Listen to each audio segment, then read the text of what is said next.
Hi everyone, welcome back to our channel. ഇന്ന് നമുക്കൊരു guest ഉണ്ട്. നമ്മുടെ യൂട്യൂബ് ചാനലിലെ ആദ്യത്തെ ഗസ്റ്റ്. നമുക്കൊന്ന് പരിചയപ്പെടാം. ബറാക് ഒബാമയടക്കം 8 അമേരിക്കൻ പ്രസിഡന്റുമാർ, P Chidambaram, Bill Gates, Abhijit Banerjee തുടങ്ങി പ്രമുഖർ പഠിച്ചിറങ്ങിയ ലോക പ്രശസ്ത ഹാർവാർഡ് യൂണിവേഴ്സിറ്റിയിൽ നിന്നും അഡ്മിഷൻ നേടിയ ഒരു മലയാളി പെൺകുട്ടി. കൊല്ലം സ്വദേശിനിയായ സപ്ന ഫാത്തിമ സലീമാണ് ഈ സുവർണ നേട്ടം കൈവരിച്ചത്. ഞങ്ങളുടെ സുഹൃത്തും കൂടിയായ സപ്ന ഫാത്തിമ സലീമിനെ അഭിമാനത്തോടെ സ്വാഗതം ചെയ്യുന്നു. Hi Nimisha, thank you for having me here and congratulations Jihad and Nimishയ്ക്കും world record. That's a great achievement. Thank you so much. Sapna ഫാത്തിമയുടെ ചൈൽഡ്ഹുഡിനെ കുറിച്ചും എഡ്യൂക്കേഷനെ കുറിച്ചും ഒന്ന് പറയാമോ? ചൈൽഡ്ഹുഡിനെ പറ്റി പറയാനാണെങ്കിൽ ഞാൻ വളർന്നത് ബഹ്റൈനിലാണ്. എൻ്റെ വാപ്പ അവിടെ വർക്ക് ചെയ്യായിരുന്നു. അപ്പോൾ വാപ്പ, ഉമ്മ, ഓൾഡർ സിസ്റ്റർ, യങ് ബ്രദർ, നമ്മൾ 5 പേര് അവിടെ ബഹ്റൈനിലായിരുന്നു. ഞാൻ 12th വരെ അവിടെ പഠിച്ചു, ഇന്ത്യൻ സ്കൂളിൽ. ആൻഡ് ആഫ്റ്റർ ദാറ്റ് ഹയർ എഡ്യൂക്കേഷനായിട്ട് നാട്ടിൽ വന്നു. ട്രിവാൻഡ്രത്ത് CET college of engineering Trivandrum, അവിടെ മെക്കാനിക്കൽ ഡിപ്പാർട്ട്മെൻറ്റിൽ ഇൻഡസ്ട്രിയൽ എഞ്ചിനീയറിംഗ് ആണ് പഠിച്ചത്. ചൈൽഡ്ഹുഡിനെ പറ്റി പറയാൻ എനിക്ക് തോന്നുന്നു പ്രത്യേകിച്ച് സ്റ്റാൻഡ് ഔട്ട് ചെയ്യുന്ന as and I had a very pleasant childhood. And of course വീട്ടിൽ എഡ്യൂക്കേഷൻ വളരെ ഇമ്പോർട്ടൻ്റ് ആയിട്ടൊരു കാര്യമായിരുന്നു. That is something parents wouldn't compromise on. I was never topper ആയിട്ടൊന്നും ആയിട്ടില്ല. എൻ്റെ സിസ്റ്ററും ബ്രദറുമാണ് ഐ തിങ്ക് മോർ സ്റ്റുഡിയസ് എന്നെക്കാളും.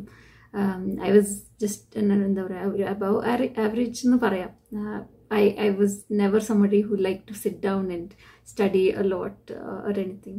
But എനിക്ക് ഇൻട്രസ്റ്റ് എന്താണെന്നുള്ളത് that I would see and I would probably spend more time on that. But yeah, generally was a very nice childhood. നാട്ടിൽ നമ്മൾ കൊല്ലത്തു നിന്നാണ്, കൊല്ലം ജില്ല എന്ന് മാത്രം പറയാം. അവിടെ കുളത്തൂപ്പുഴ എന്ന് പറഞ്ഞൊരു സ്ഥലത്തു നിന്നാണ് എൻ്റെ വാപ്പ. ഉമ്മയുടെ സ്ഥലം ചങ്ങനാശ്ശേരി. മെക്കാനിക്കൽ എഞ്ചിനീയർ ആയിരുന്നു സപ്ന ഫാത്തിമ. എന്തുകൊണ്ട് ആ കരിയർ ചൂസ് ചെയ്യാതെ എഡ്യൂക്കേഷൻ ഒരു കരിയറായി ചൂസ് ചെയ്തു? When I was studying at CET, ആ സമയത്ത് വീക്കെൻഡ്സിൽ ഞാൻ ഒരു non profit organisation make A difference എന്ന് പറയുന്ന ഓർഗനൈസേഷൻ്റെ കൂടെ വോളണ്ടിയർ ചെയ്യായിരുന്നു. എവറി വീക്കെൻഡ് നമ്മൾ ഓർഫനേജിൽ കുട്ടികളെ പഠിപ്പിക്കാനായിട്ട് പോകുമായിരുന്നു, സ്പോക്കൺ ഇംഗ്ലീഷ് പഠിപ്പിക്കായിരുന്നു. സോ അത് ചെയ്യാൻ നേരത്ത് I think that is one of the most passionate experiences for me, and I was completely engrossed in that. And college nekalam I think I definitely was more interested and spent more quality time as and when I could with the organization. Appo I was doing that. Appo as over 4 years engineering കഴിഞ്ഞപ്പോ I realized that that's not something I want to pursue. And I think നമ്മുടെ നാട്ടിൽ generally unfortunately നമ്മൾ high school കഴിഞ്ഞിട്ട് going on to higher education, often we don't know what we want to do, and I was somebody like that. I didn't have clarity on what I wanted to do, and the obvious option was engineering or medicine, and medicine is not something that I want to do. So engineering എടുത്തു. അങ്ങനെയാണ് ഞാൻ CETയിൽ പഠിക്കുന്നത്. Had a good experience there. I had a lot of there were good professors there, a lot of good friends, and definitely CET has influenced me because the quality of the education that they provide, I think in all aspects, is something that has definitely influenced me. So at that point Jana volunteering cheyirunnu, so directly I was working with children, and for me that was the first experience really spending some time to be involved in the community. I remember from a very young age I thought I wanted to do something and contribute to the society. I didn't know how I could, and make a difference gave me that opportunity. Appo 4 years ago then I was deciding that should I go in to be an engineer or do something else. And then 4 years I spent studying something that I probably wasn't interested in pursuing. So then I decided that I might probably make a better teacher than I would an engineer. അങ്ങനെയാണ് engineering കഴിഞ്ഞ ഉടനെ തന്നെ soon after I joined the Teach for India Fellowship. Teach for India Fellowship ഒരു 2-year program ആണ്. What they do is graduates from different backgrounds and different age groups, as long as you have a degree, what they do is they train you and they place you in a school in an underprivileged community across India. It is in a few states and cities, not all states. അപ്പം ഞാൻ opt ചെയ്ത് ഹൈദരാബാദായിരുന്നു. അപ്പോൾ ഞാൻ ഹൈദരാബാദിൽ 2 years ഒരു കമ്മ്യൂണിറ്റിയിൽ I spend teaching children in primary school. ഞാൻ പഠിപ്പിച്ചത് 2nd and 3rd standard സ്റ്റുഡൻസിനാണ്.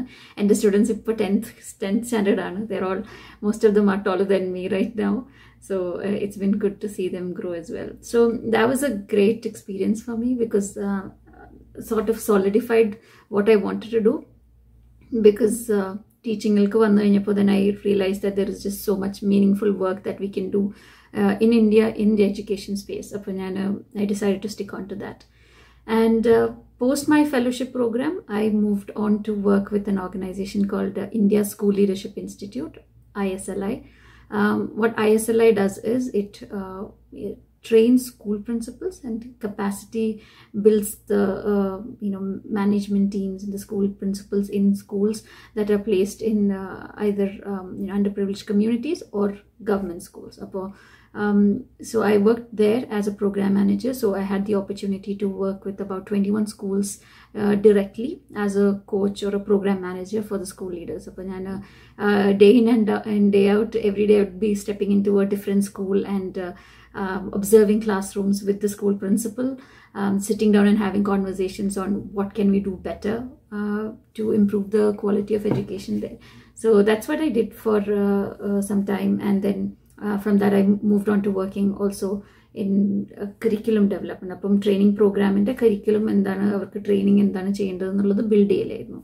So I did that for about 6-7 years, and most recently I worked in an organization called Voyage Educare Foundation, and our project Rabta project is again focused on school transformation, and mostly they worked in rural areas where the non-profit so interventions so kudalayitte illatha areas work cheyana. So they again build capacity in teachers, build capacity in school principals, but also parents. So to ensure that the child gets the best education, as long as if we can empower the stakeholders, then we can get a better education for the child. So that's what I've been doing so far. And then directly from that, I was working with them till last month. And right now I've just arrived in Cambridge and starting my program soon. എനിക്ക് പ്രത്യേകിച്ച് പിന്നെ പറയാനുള്ളത് പേരൻസിനോടുള്ളൊരു കാര്യം ആണ്. അത് നിങ്ങളെ കുട്ടികൾക്ക് എന്താണ് താല്പര്യമുള്ളത് എന്ന് അറിയാനും അവർക്ക് കണ്ടുപിടിക്കാനുള്ളൊരു സഹായം എന്താണെന്ന് വെച്ചാൽ ചെയ്യണം എന്നാണ് എൻ്റെ ഒരു റിക്വസ്റ്റ്. കാരണം ഞാനിപ്പോൾ എൻജിനീയറിങ് ചെയ്തിട്ട് പോയി, ഞാൻ നേരത്തെ പറഞ്ഞ ഒരു 5 years പഠിച്ചിട്ട് പിന്നെ ഇതിൽക്ക് പെട്ടെന്ന് മാറുക എന്ന് മാത്രമല്ല, ഇപ്പം ഞാൻ ടീച്ച് ഫോർ ഇന്ത്യ ജോലി എടുത്തത് ഇപ്പം ഇവിടെ പിന്നെ മേ ബി എനിക്ക് എൻജിനീയറായി കിട്ടുന്നതിൻ്റെ ഹാഫോ ക്വാർട്ടറോ സാലറിയിലാണ് ഞാൻ ജോയിൻ ചെയ്യണത്. എൻ്റെ ഫാമിലിക്ക് അതറിയാം, പക്ഷേ അറ്റ് ദ സെയിം ടൈം അവർ സപ്പോർട്ടീവ് ആയിരുന്നു. ഞാൻ ആദ്യമൊക്കെ വോളണ്ടിയർ ചെയ്യാൻ ഇങ്ങനെ എല്ലാ വീക്കെൻഡ്സ് പോകുമ്പോൾ ചെറിയൊരു ബുദ്ധിമുട്ട് അവർക്കുണ്ടായിരുന്നു. കാരണം അവർ യൂസ് ടു ആയിരുന്നില്ല ഇങ്ങനെ പഠിക്കുന്നതിൻ്റെ ഇടയിൽ വേറൊരു കാര്യം ചെയ്യാനും ഒരുപാട് സമയം പോകുന്നു. പിന്നെ വീക്കെൻഡ്സിൽ അവരുടെ കൂടെ ടൈം സ്പെൻഡ് ചെയ്യാൻ ഞാൻ ഉണ്ടാവില്ല, പുറത്തായിരിക്കും. ആദ്യമൊക്കെ അവർക്ക് കുറച്ച് ബുദ്ധിമുട്ടുണ്ടായി. പക്ഷേ അവർ പിന്നെ മനസ്സിലാക്കി ദാറ്റ് മേ ബി എനിക്കും ഞാൻ ആ ചെയ്യുന്ന ഒരു കാര്യം നല്ലതാണ് എന്ന് മനസ്സിലായപ്പോൾ അവർ സപ്പോർട്ട് ചെയ്തിട്ടുണ്ട്. അതേപോലെ എൻജിനീയറിങ് കഴിഞ്ഞപ്പോഴും ഞാൻ എൻജിനീയർ ആവണില്ല, ജോലി കിട്ടി, ഓഫർ ലെറ്റർ കയ്യിൽ കിട്ടി, അത് എടുക്കുന്നില്ല എന്ന് ഞാൻ പറഞ്ഞപ്പോഴും അവർക്ക് പറഞ്ഞാൽ they would understand, and അത് എനിക്കൊരു ഭാഗ്യമായിട്ടാണ് തോന്നിയത്. അപ്പം നിങ്ങളും നിങ്ങളുടെ കുട്ടികൾ എന്ത് ഫീൽഡിലേക്കാണ് അവർക്ക് താല്പര്യം എന്നുള്ളത് സ്കോപ്പ് മാത്രം നോക്കാണ്ട്, കാരണം അത് നമുക്ക് പേരൻസായിട്ട് നിങ്ങൾ പെർട്ടിക്കുലർലി ഇത് ചെയ്യുന്ന പറയാൻ കാരണം പ്രോബബ്ലി സ്കോപ്പ് നോക്കും, അവരുടെ ഫ്യൂച്ചറിൽ അവർക്ക് സെക്യൂറായിട്ട് ജോബ് കിട്ടുമോ എന്നുള്ളതാണ് എന്ന് എനിക്ക് മനസ്സിലാവും. പക്ഷേ അറ്റ് ദ സെയിം ടൈം അവർക്ക് താല്പര്യം ഉണ്ടെങ്കിൽ if they are doing well, അവർക്ക് they can find make their own path and do wonders in what they are interested. അപ്പോൾ പറ്റുന്ന പോലെ സപ്പോർട്ട് ചെയ്യാം. നമുക്ക് എങ്ങനെയാണ് ഡയറക്ഷൻ ഇല്ല, നിങ്ങൾക്ക് തന്നെ അറിയില്ല എന്തിൽക്കാണ് പോകേണ്ടതെന്നുണ്ടെങ്കിൽ സീക്ക് ഔട്ട്. നിങ്ങൾ കമ്മ്യൂണിറ്റീസിൽ കുറച്ചും ഇതിനെപ്പറ്റി അറിവുള്ള ആൾക്കാർക്ക് സംസാരിക്കുക, അല്ലെങ്കിൽ കുട്ടികൾക്ക് സംസാരിക്കാൻ പറയുക. പിന്നെ ഇപ്പോഴത്തെ ഡിഫറൻസ് എന്ന് വെച്ചാൽ റിസോഴ്സസിനൊന്നും ഒരു കുറവില്ല. അപ്പോൾ ഓൺലൈൻ കയറി കരിയേഴ്സിനെ പറ്റി നോക്കണമെങ്കിലും പഠിച്ച് എന്ത് സബ്ജക്ട്സ് എടുക്കണമെന്ന് പറ്റുമെങ്കിൽ ഇഷ്ടംപോലെ ഓപ്പർച്യൂണിറ്റീസ് ഉണ്ട്. അപ്പോൾ നിങ്ങൾ കുട്ടികളെയും അതിലേക്ക് എൻകറേജ് ചെയ്യുക എന്ന് ഞാൻ പറയും. അപ്പം പേരൻസായിട്ട് നിങ്ങൾക്ക്, എനിക്കാണെങ്കിലും ഇപ്പോൾ ഇത്ര പ്രായമായിട്ടും മാരീഡ് ആയിട്ടാണെങ്കിലും എൻ്റെ പേരൻസിൻ്റെ ഒരു സപ്പോർട്ട് ഉണ്ട് എന്ന് അറിയുമ്പം it makes my life so much easier. അപ്പം ഐ ഹോപ്പ് നിങ്ങളും be that support to your children. Education ഫീൽഡിൽ ഇന്ത്യയുടെ പല ഭാഗത്തും ജോലി ചെയ്യാൻ അവസരം ലഭിച്ചല്ലോ. ഒരനുഭവം പങ്കുവയ്ക്കാമോ? എക്സ്പീരിയൻസസ് ആൻഡ് സ്റ്റോറീസ് ഒരുപാടുണ്ട്. So I think one thing, since നമ്മളിത് മലയാളി ഓഡിയൻസ് ആയതുകൊണ്ട്, what I want to particularly say is just realising that we as Malayalis are in a bubble, and that's a bubble of privilege. Only when you step out of Kerala you recognize that nammal padicha whatever kind of schools that you studied in, high end or low income or government schools, in edu eduthu vechu nokkiyalum Keralathil what you see is a lot better than what you would see outside of Kerala. And for me it was shocking, really. The first time I still remember I first day teach for indile padipikkanayittu inde classroom il step in cheyumbo I was shocked. I took it as a challenge, but at the same time it was a big bubble break ennu parayile. So it was for me like that recognizing that okay, this is a different side of the country that I've not seen before. So just knowing that our schools, our classrooms are so much better.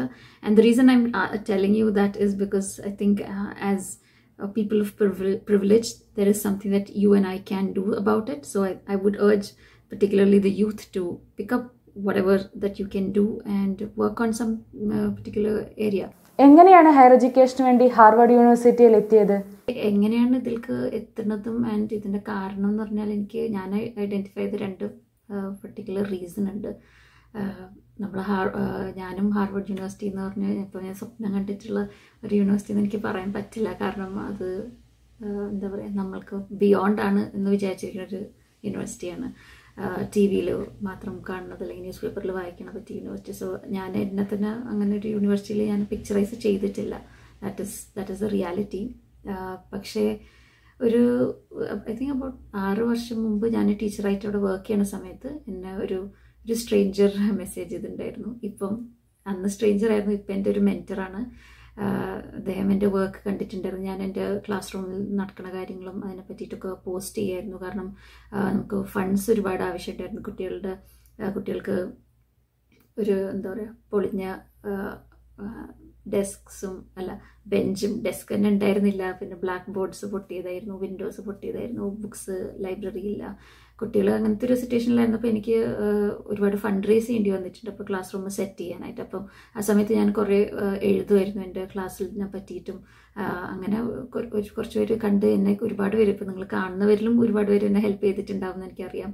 അപ്പോൾ അങ്ങനെ കണ്ട് ഒരാൾ എന്നെ approach ചെയ്തിട്ടുണ്ടായിരുന്നു എൻ്റെ work കണ്ടിട്ടും എഡ്യൂക്കേഷനിൽ ചെയ്യുന്നത് കണ്ടിട്ടും. അപ്പോൾ പുള്ളി പറഞ്ഞു, why don't you apply to Harvard university. അപ്പോൾ അത് അന്ന് പറഞ്ഞപ്പോൾ ഞാൻ ശരിക്കും പറഞ്ഞാൽ ചിരിക്കുക ആണ് ചെയ്തത്. എനിക്ക് തോന്നി ഇദ്ദേഹത്തിന് എന്നെപ്പറ്റി അറിയില്ല, എന്നെപ്പറ്റി കപ്പാസിറ്റി ഓവർ എസ്റ്റിമേറ്റ് ചെയ്തിട്ടാണ് എന്നോട് ഈ പറയുന്നത്. അപ്പോൾ എനിക്ക് എന്തായാലും എനിക്ക് പറ്റുന്നൊരു കാര്യമില്ല. എന്നാലും ഞാൻ വെബ്സൈറ്റ് കയറി നോക്കി. വെബ്സൈറ്റ് നോക്കിയപ്പോൾ എനിക്ക് ശരിക്കും ഇഷ്ടപ്പെട്ടു യൂണിവേഴ്സിറ്റി കണ്ടിട്ടും അവിടുത്തെ കോഴ്സസും അവിടുത്തെ ആൾക്കാരും പ്രൊഫസേഴ്സും. ഒരു എലീറ്റ് യൂണിവേഴ്സിറ്റി ആണെങ്കിൽ തന്നെ, അന്നറിയപ്പെടുന്നതാണെങ്കിൽ തന്നെ എനിക്ക് ഒരുപാട് ഇൻക്ലൂസീവായിട്ടാണ് തോന്നിയത്. അവരുടെ പോളിസീസും അവരുടെ അപ്രോച്ച് എനിക്ക് അപ്പം അന്ന് എനിക്ക് ഒരുപാട് ഇഷ്ടപ്പെട്ടു. പക്ഷെ at the same time intellectually എൻ്റെ കപ്പാസിറ്റി ഞാൻ ഡൗട്ട് ചെയ്തു. At the same time financially also tuition page എടുത്ത് നോക്കിയപ്പോൾ ദിസ് ഇസ് നോട്ട് സംതിങ് എനിക്ക് എവർ അഫോർഡ് ചെയ്യാൻ പറ്റുന്ന ഒരു കാര്യമല്ല എന്ന് തോന്നിയതുകൊണ്ട് അന്ന് ഞാൻ ഷട്ട് ഡൗൺ ചെയ്തു. പിന്നെ I never thought about it for the last I think 5-6 years now. അപ്പോൾ അന്ന് പക്ഷേ അങ്ങനെ ഒരാൾ പറഞ്ഞതുകൊണ്ട് എനിക്ക് ചിലപ്പോൾ ഒന്ന് നോക്കിയാലോ എന്ന് ഒരു തോന്നൽ ഇപ്പോൾ എനിക്ക് പഠിക്കണം എന്നുണ്ടായപ്പോൾ വന്നത്. രണ്ടാമത്തെ റീസൺ എന്ന് പറഞ്ഞാൽ ഞാൻ യൂണിവേഴ്സിറ്റിയിൽ പഠിച്ച കുറച്ച് ആൾക്കാരുടെ എക്സ്പീരിയൻസസ് കണ്ടിട്ടുണ്ടായിരുന്നു. അവരുടെ ടോക്സ് കേട്ടിട്ടുണ്ടായിരുന്നു. അങ്ങനെ ഞാൻ പിന്നെ ലിങ്ക്ഡിനിൽ കയറാൻ തുടങ്ങി. ലിങ്ക്ഡിനിൽ കയറിയിട്ട് ഇവിടെ പഠിച്ച ഒരുപാട് ആൾക്കാരെ മെസ്സേജ് ചെയ്തു, ഇമെയിൽ ചെയ്തു, സംസാരിച്ചു, ഇവിടുത്തെ എക്സ്പീരിയൻസസിനെ പറ്റി കൂടുതൽ അറിഞ്ഞു. ആ സമയത്താണ് എനിക്ക് ശരിക്കും ഓക്കെ ഇത് കുറച്ചും കൂടെ സീരിയസ് ആയിട്ട് പെർസ്യൂ ചെയ്യണം എന്ന് തോന്നിയത്. കാരണം ഒന്ന് എൻ്റെ നെറ്റ്വർക്കിൽ കുറച്ച് പേര് ഇത് ചെയ്യുന്ന കണ്ടപ്പോൾ എനിക്ക് തോന്നി ഓക്കെ ഇത് ചിലപ്പോൾ എനിക്കും ആസ്പയർ ചെയ്യാം എന്ന് ഒന്ന് തോന്നി തുടങ്ങി. ആൻഡ് അന്ന് ഞാൻ ഒരുപാട് അതേപോലെ പറഞ്ഞ പോലെ റിസർച്ച് ചെയ്തു, ലിങ്ക്ഡിനിൽ കയറി. പിന്നെ ഹാർവർഡിൻ്റെ വെബ്സൈറ്റ് തന്നെ അത് ഒരുപാട് റിസോഴ്സസ് ഉണ്ട്. അതിൽ ഒരുപാട് റെക്കോർഡഡ് വെബിനാർസ് ഉണ്ട്, എക്സിസ്റ്റിംഗ് സ്റ്റുഡൻസും സ്റ്റാഫും അലുമിനായി ഒക്കെ സംസാരിക്കുന്നത്. അപ്പോൾ അതൊക്കെ ഒരുപാട് കേട്ട സമയത്ത് എനിക്ക് തോന്നി ഓക്കെ കിട്ടുമെന്ന് അറിയില്ല, പക്ഷേ it sounds like A very good opportunity. And കുറച്ച് പേർക്കൊക്കെ എന്താ പറയുക അത്രയ്ക്ക് എന്താ പറയുക നമ്മൾ വിചാരിക്കുന്നതിനപ്പുറം എന്ന് ആണോ എന്ന് ഉള്ളത് ഞാൻ ഡൗട്ട് ചെയ്തു. Maybe it's possible, it's not possible, I don't know. പക്ഷേ I should give it a shot എന്ന് അങ്ങനെയാണ് തോന്നിയത്. അപ്പോൾ ഈ 2 റീസണാണ് എനിക്ക് ശരിക്കും ഹാർവർഡിനെ പറ്റി ഇമാജിൻ ചെയ്യാനും അപ്ലൈ ചെയ്യാനുള്ള ധൈര്യം. എൻ്റെ ഹസ്ബൻഡ് എപ്പോഴും പറയും, ഞാനിപ്പോൾ എനിക്ക് ഹാർവർഡിലേക്ക് അക്സെപ്റ്റൻസ് കിട്ടിയത് അല്ല achievement, actual achievement is that എനിക്ക് അതിലേക്ക് അപ്ലൈ ചെയ്യാനുള്ള ഒരു കോൺഫിഡൻസ് വന്നത്. And I think that is very valid. I think that's true. നമ്മൾ കൂടുതൽ പേരും അറ്റംപ്റ്റ് ചെയ്യാണ്ടിരിക്കുമ്പോഴാണ് നമ്മൾ ഫെയിൽ ചെയ്യുക. കിട്ടുമോ ഇല്ലയോ എന്ന് വി ഡോണ്ട് നോ. അപ്പോൾ ഞാൻ ഈ 2 ഒരു മെൻറ്റർ എന്നുള്ള റോളിൽ ഒരാൾ എന്താ പറയുക ഒരു ചെറിയൊരു പുഷ് തന്നു, try. And the other thing was seeing more people and learning more about the university. ഈ ഫാക്ടേഴ്സാണ് എന്നെ ഇപ്പോൾ ഹാർവർഡിലേക്ക് എത്തിച്ചിട്ടുള്ളതെന്നാണ് ഞാൻ വിശ്വസിക്കുന്നത്. And I think that is also why നമ്മളിപ്പോൾ ഈ കോൺവെർസേഷൻ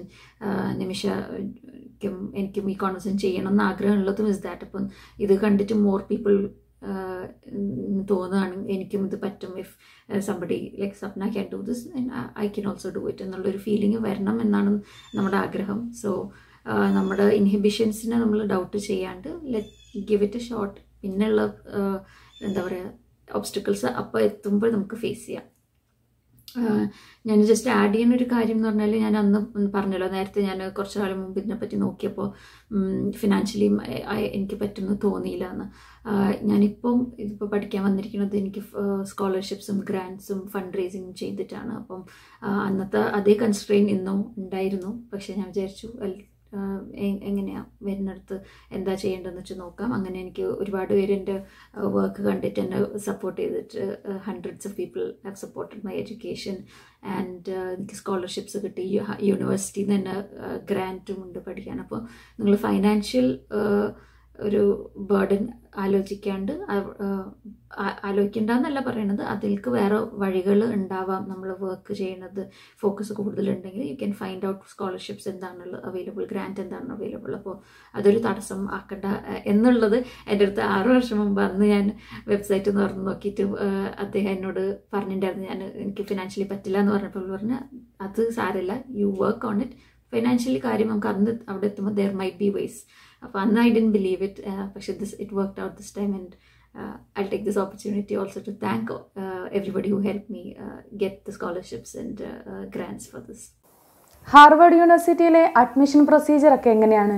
ആപ്ലിക്കേഷൻ പ്രോസസ്സ് നമ്മളിപ്പം കുറേ കാര്യങ്ങളൊക്കെ ഇപ്പം നമ്മൾ US യൂണിവേഴ്സിറ്റിയിൽ അപ്ലൈ ആണെങ്കിൽ കുറേയൊക്കെ സെയിം ആണ്. എന്നാലും അറ്റ് ദ സെയിം ടൈം ഒരു സ്പെസിഫിക് യൂണിവേഴ്സിറ്റിക്ക് അവരുടെ ചെറിയ ചെറിയ ഡിഫറൻസസ് ഉണ്ടാവും. അപ്പം നിങ്ങൾ ഏത് യൂണിവേഴ്സിറ്റിയിലേക്കാണ് അപ്ലൈ ചെയ്യുന്നത് അവരുടെ പ്രോസസ്സ് എന്താണെന്ന് നന്നായിട്ട് സ്റ്റഡി ചെയ്യണം ഫസ്റ്റ്. അതാണ് എനിക്ക് തോന്നുന്നത് വലിയൊരു ആസ്പെക്റ്റ്. അവരെന്താണ് നോക്കുന്നത്, ആ ആപ്ലിക്കേഷനനുസരിച്ചുള്ള വേണം നമ്മുടെ ഇൻപുട്സ്. അപ്പോൾ ഹാർവേഡിലുള്ള ആപ്ലിക്കേഷൻ പ്രോസസ്സ് ആദ്യം നമുക്ക് അവരുടെ വെബ്സൈറ്റിൽ നമുക്ക് അഡ്മിഷൻസിനൊരു അക്കൗണ്ട് സ്റ്റാർട്ട് ചെയ്യാം. ജസ്റ്റ് ഓൺലൈൻ ഒരു എന്താ പറയുക ഒരു പോർട്ടലുണ്ട് അഡ്മിഷന് വേണ്ടിയിട്ട്.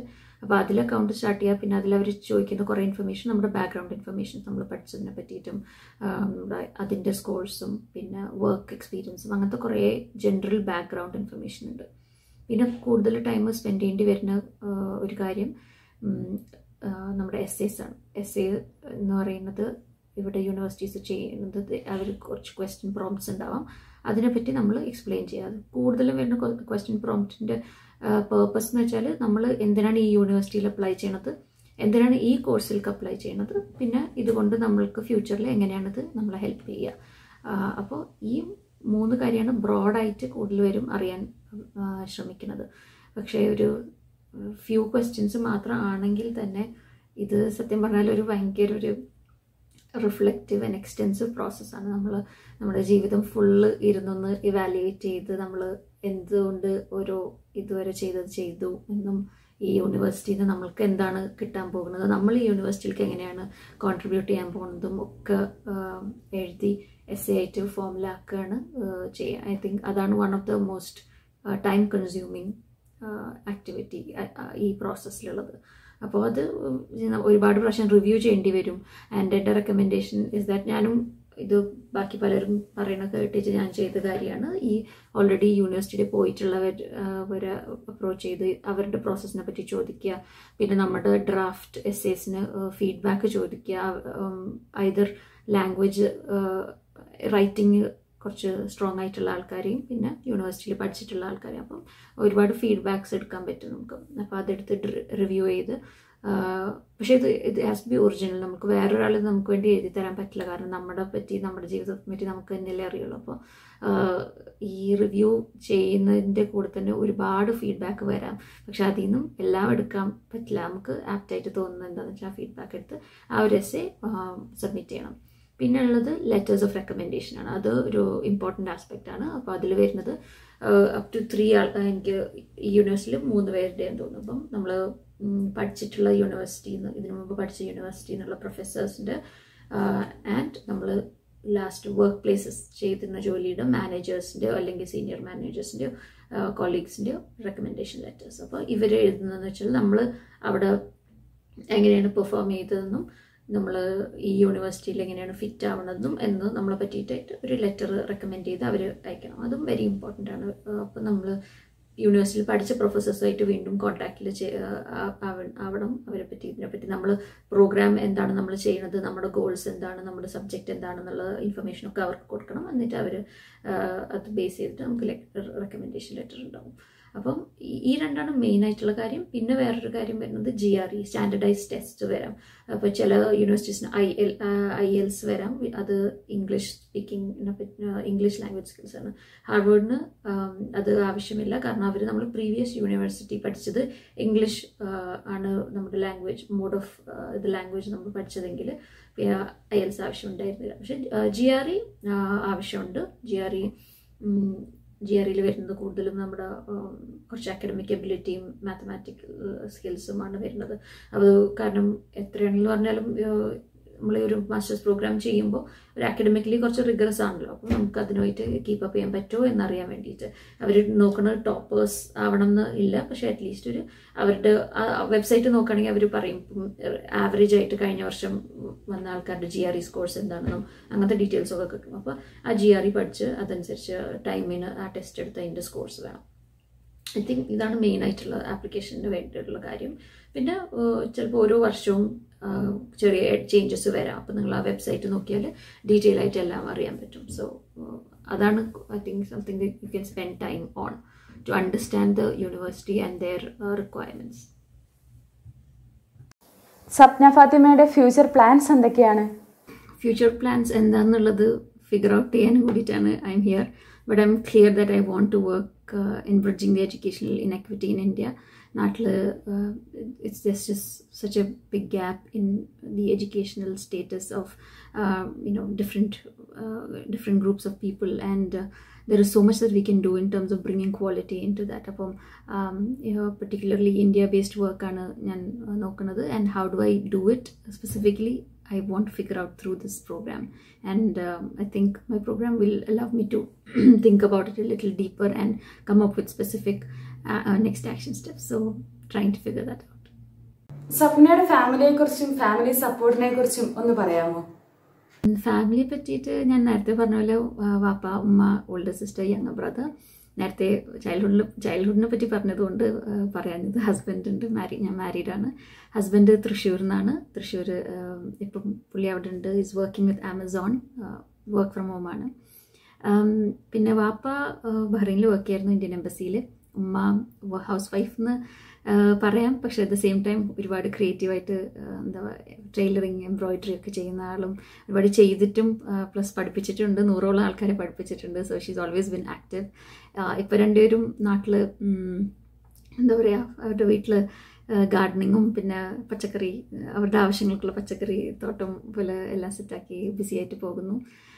ഓൾഡർ സിസ്റ്റർ മാരീഡ് ആണ്, 2 കുട്ടികളുണ്ട്. അവർ ബഹ്റൈനിലാണ്. സിസ്റ്റർ പഠിച്ചത് CET-യിൽ പഠിച്ചു, പിന്നെ NIT-യിൽ ഗോൾഡ് മെഡലിസ്റ്റ് ആയിരുന്നു. And right now what she's doing is following her passion. ഒരു അടിപൊളി ഇൻസ്റ്റഗ്രാം പേജ് ഉണ്ട്, സൽമാസ് ആർട്ടിസ്ട്രി, കാലിഗ്രഫി ചെയ്യുന്നുണ്ട്. And she's quite busy with that. So if you are interested in that, please do check that out, Salma's artistry. പിന്നെ കുട്ടികൾ 2 പേരും ചെറിയ കുട്ടികളാണ്, 4 വയസ്സും 7 വയസ്സും. ആൻഡ് ബ്രദർ ഇൻ ലോ അവിടെ ബഹ്റൈനിൽ MSCB-യിൽ വർക്ക് ചെയ്യണം, എഞ്ചിനീയറായിട്ട്. പിന്നെ ഞങ്ങൾ ബ്രദർ ഉണ്ട്. ബ്രദർ ആൻഡ് മാരീഡ് ആണ്. ബ്രദർ ആൻഡ് വൈഫ് ബഹ്റൈനിലാണ്. ബ്രദർ NIT കാലിക്കറ്റിൽ പഠിച്ചു, ആർക്കിടെക്റ്റാണ് ബഹ്റൈനിൽ. So is working there along with his wife. And yeah, I think that's about it about family support ne patti parayan. I think I've been really blessed that way. I've never had any issues with pursuing what I want to do. ചെറിയ പ്രായത്തിൽ എൻ്റെ parents എഡ്യൂക്കേഷനെ പറ്റി ഭയങ്കര priority കൊടുത്തിട്ടുള്ളവരാണ്. They've always said, as much as you want, you study. അപ്പോൾ എനിക്ക് ആ support ഉണ്ടായിട്ടുണ്ട്. So that's a privilege. Husband as well, I think അതിൽ എന്താ പറയുക, there's nothing for him. എനിക്ക് എന്താ ചെയ്യണം എന്ന് തോന്നുന്നത്, if it's the right thing to do, if I want to do something, go ahead. And I think he's been that way. I'm just lucky that he's also somebody who considers that marriage കല്യാണം കഴിഞ്ഞാൽ നമ്മളെ അല്ലാണ്ടായി തീരുമൊന്നുമില്ലല്ലോ. So whatever we wanted to do before we got married, and if we want to continue to do that. And I think that is a very important thing really, that once you're married, you still figure out what you want to do in life, and marriage is not like end of everything that you want to do. And of course I understand, I'm speaking from a place of privilege. Maybe there are more people who have more responsibilities who's not able to do that, but that is fine. Or the individual situation pole. So but I think just be open-minded about what you want to do in life, even if it is when you're single or if you're married. I think it's just that way. Both me and my husband and my family, everybody's just very clear about that, to follow what you want to do. വിവാഹത്തോടുകൂടി സാധാരണ എഡ്യൂക്കേഷനും കരിയറും പലർക്കും അവസാനിക്കുകയാണ് പതിവ്. സപ്ന ഫാത്തിമ പറഞ്ഞതുപോലെ marriage is not an end, അതൊരു starting point ആവുകയാണ് വേണ്ടത്. Harvard യൂണിവേഴ്സിറ്റിയിലെ തിരക്കുകൾക്കിടയിലും നമുക്ക് വേണ്ടി സമയം ചെലവഴിച്ച സപ്ന ഫാത്തിമയ്ക്ക് 1000 നന്ദി. ഓയിസ്റ്റിയോജെനസിസ് ഇംപെർഫെക്റ്റ് ബാധിച്ച കുട്ടികളുടെ കൂട്ടായ്മയായ അമൃതവർഷിണിയിൽ നിന്നും തുടങ്ങി ജിഹാദിൻ്റെ സുഹൃത്താണ് സപ്ന ഫാത്തിമ. കുട്ടികളിലെ ലഹരി ഉപയോഗവുമായി ബന്ധപ്പെട്ട പ്രവർത്തനങ്ങളിലാണ് ഞങ്ങളുള്ളത്. കുട്ടികളിലെ പഠനവുമായി ബന്ധപ്പെട്ട പ്രവർത്തനങ്ങളിലാണ് സപ്ന ഫാത്തിമയുള്ളത്.